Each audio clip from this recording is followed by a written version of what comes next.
majikan akan mengambil pekerja kaburan ilegal untuk dipekerjakan karena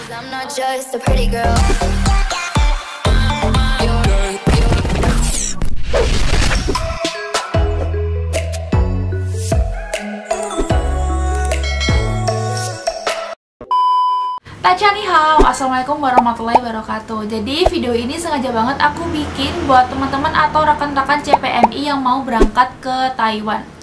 Nah, apalagi buat teman-teman yang udah ada jadwal TETO, jadwal penerbangan, PAP dan lain-lain di bulan-bulan ini ya, bulan-bulan Desember ini. Jadi sumber informasi ini aku dapatkan dari Kak Tony Tamsir. Sebelumnya terima kasih karena sudah mengizinkan aku untuk mengurai ataupun memberikan informasi berbagi ke teman-teman CPMI yang mau berangkat ke Taiwan. Oke, yang pertama aku bakal bahas tentang berapa positif COVID-19 khususnya warga negara Indonesia yang ada di Taiwan. Jadi jawabannya untuk tanggal ini ya, itu ada 85 yang positif COVID-19. Di antaranya 13 orang itu sudah pulih dan 72 orang diantaranya itu dirawat di rumah sakit dengan tenaga medis di Taiwan.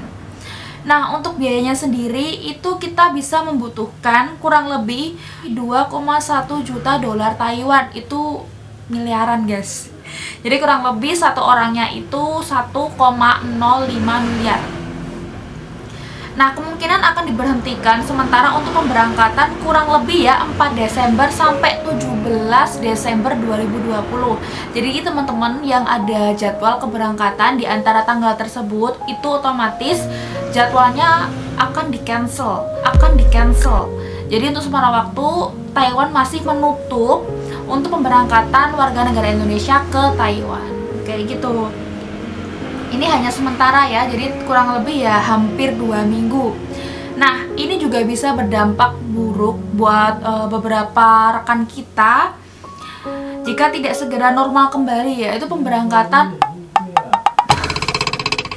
Ape, lo yang nongwang lu lah.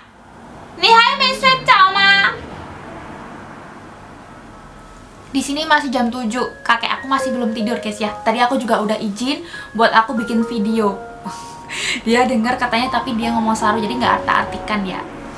Nah, lanjut lagi tadi mulai dari jadi untuk ini beresiko besar atau bisa menjadi dampak buruk buat beberapa rekan ataupun khususnya buat pekerja migran Indonesia. Jadi yang udah ada jadwal yang pasti dapat majikan dan lain-lain itu bakal bisa ke cancel.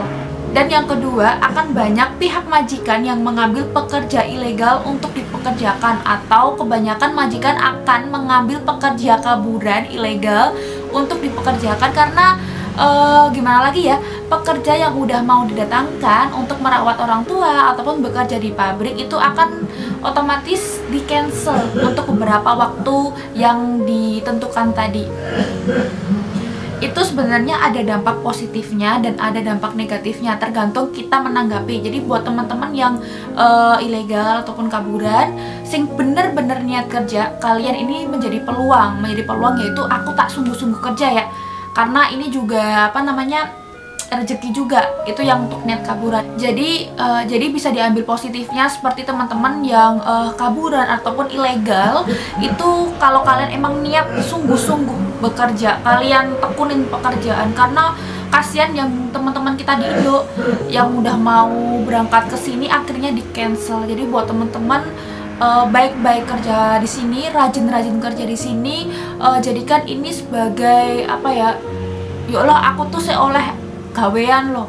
Lah teman-teman aku sing di omah iku pun tentu oleh gawean ngesakno, guys.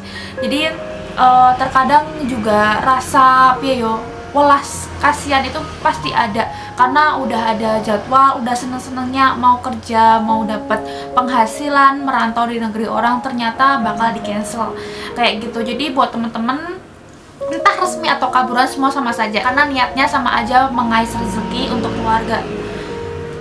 Nah, untuk yang dampak ya, yang ketiga, untuk pekerja resmi akan lebih berat pekerjaan seperti penambahan lembur di atas jam lembur. Jadi kayak nggak cukup antaranya pekerja, khususnya buat rekan-rekan pabrik, majikannya udah mau ngedatengin pekerja dari Indonesia untuk datang, terus akhirnya di cancel. Itu kemungkinan biasanya jika lemburannya emang ada dan banyak. Nah, jadi kita bisa lihat dari sini. Jadi kalau pabrik itu udah mau mendatangkan pekerja dari Indonesia, terus tahu-tahu ada cara seperti ini ya, ataupun ada kebijakan seperti ini untuk pemberhentian sementara untuk penerbangan dari Indonesia ke Taiwan untuk bekerja, itu akan di cancel. Mungkin bisa otomatis untuk pekerja yang saat ini masih ada di pabrik itu ada penambahan jam lembur di atas jam lembur yang biasanya, karena dia harus menyesuaikan target. Apalagi kalau mau konten seperti ini pasti akan menyiapkan barang yang lebih lebih siap lah, lebih banyak dari yang sebelumnya.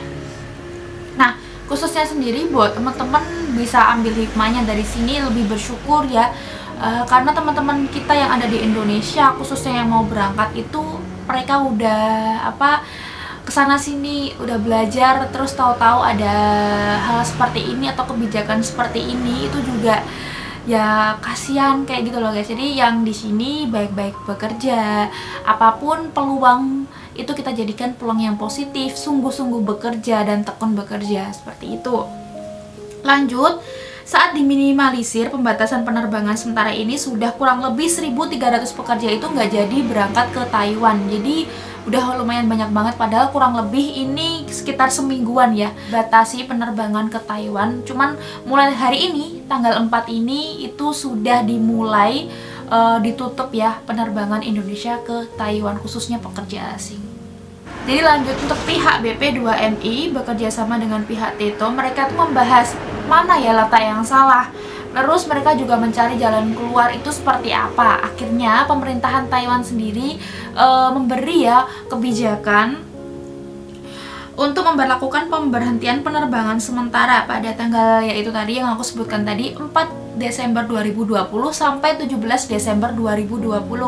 Teman-teman yang ada di Indonesia khususnya CPMI itu kalian bisa lihat lagi jadwal penerbangan kalian ada enggak di antara seperti itu. Mungkin jadwal penerbangan kalian akan di cancel untuk sementara waktu, terus diganti untuk hari berikutnya atau kebijakan PJTKI kalian.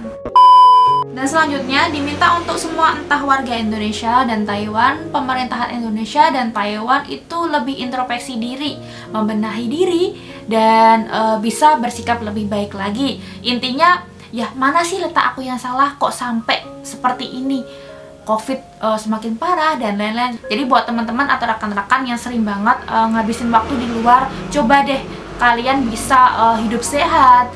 Kita lebih gimana ya, menjaga lah intinya. Jadi sama-sama introspeksi diri antara A dan B kayak gitu. Jadi nggak ada saling menyalahkan. Apalagi kemarin aku juga share berita bahwa pemerintahan Taiwan itu memberangkatkan beberapa dokter untuk ke Indonesia. Jadi untuk membantu tenaga medis, entah itu tenaga ilmu ataupun tenaga bahu untuk mereka semua. Jadi sangat bangga sekali untuk warga negara Taiwan khususnya, terima kasih. Apalagi pemerintahnya terima kasih.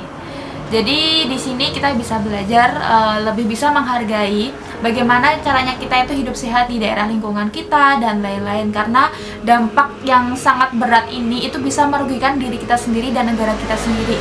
Jadi mumpung kita ada peluang, khususnya buat teman-teman, kita bisa membenahi diri sendiri dan membenahi mulai dari lingkungan kita. Jadi nggak ada habisnya ya kalau saling menyalahkan antara pemerintahan sini dan pemerintahan sana. Jadi lebih baik kita sebagai warga Indonesia yang baik, kita bisa mencontoh warga negara Taiwan yang memberikan pelayanannya sebaik mungkin, entah untuk warga negara asing yang datang untuk bekerja dan warga negaranya sendiri.